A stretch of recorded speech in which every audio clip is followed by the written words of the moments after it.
changes that's come into the world with the electronic environment is that the audience becomes workforce.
One of the things that I think we also tend to discount is the porosity of communities and organizations.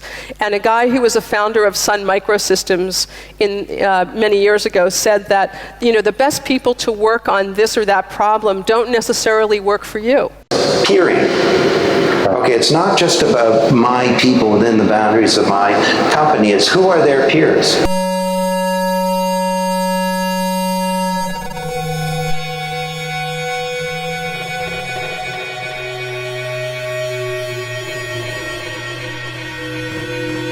You do not any longer bring a top physicist in or a top engineer in to tackle a particular problem in mechanics. You bring in people from biology and psychology.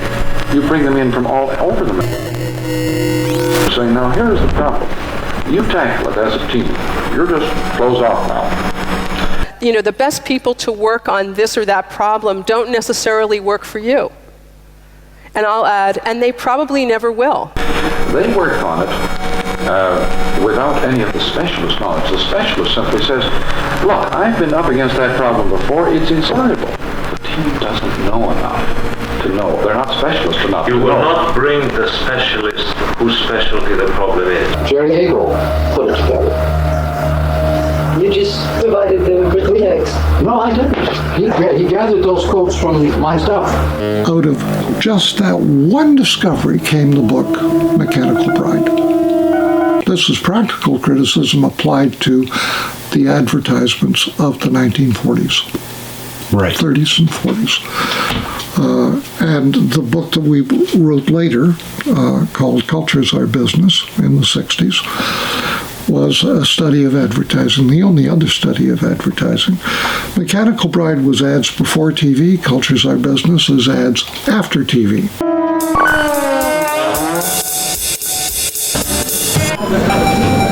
If you own that icebox or that car, then you notice the ads very much, because this is how you get your satisfaction. Down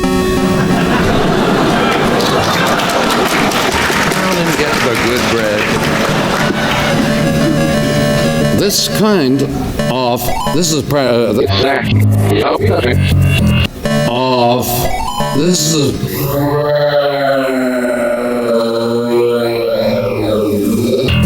If anybody has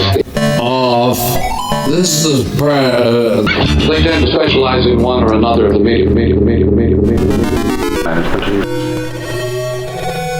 And a guy who was a founder of Sun Microsystems many years ago said that, the best people to work on this or that problem don't necessarily work for you. And I'll add, and they probably never will. The alphabet drives people toward extreme forms of egomania and competitiveness. But that is only by people who take it seriously.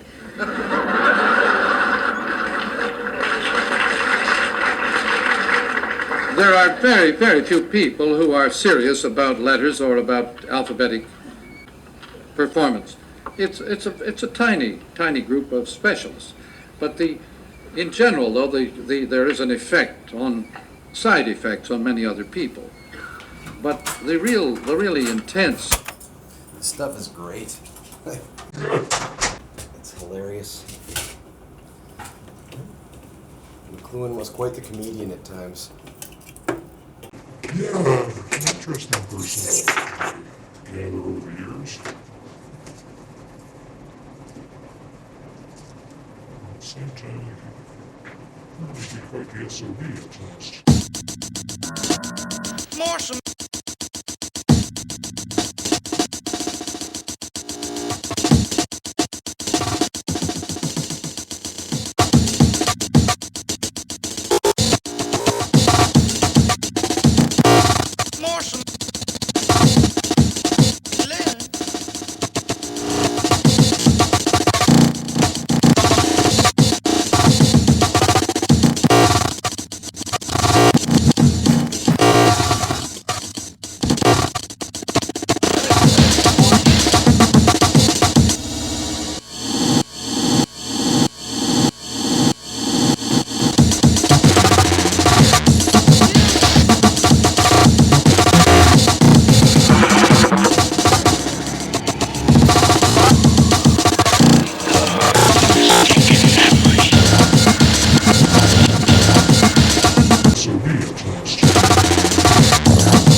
The researcher is a man who deliberately creates interfaces in order to make discoveries.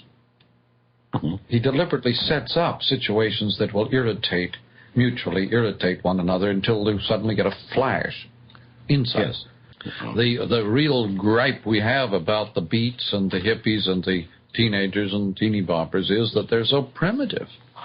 That's right. And we're trying to force them back into a literate context and sort of down rover. And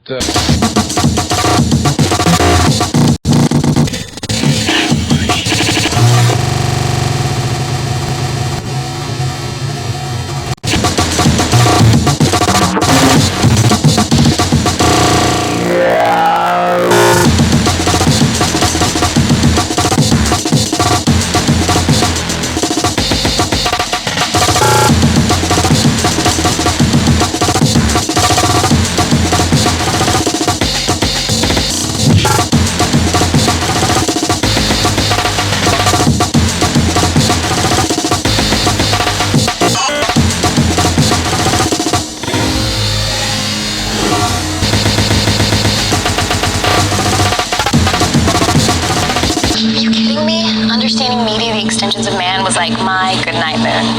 Or on the shape of the cheap west of the New Yorker.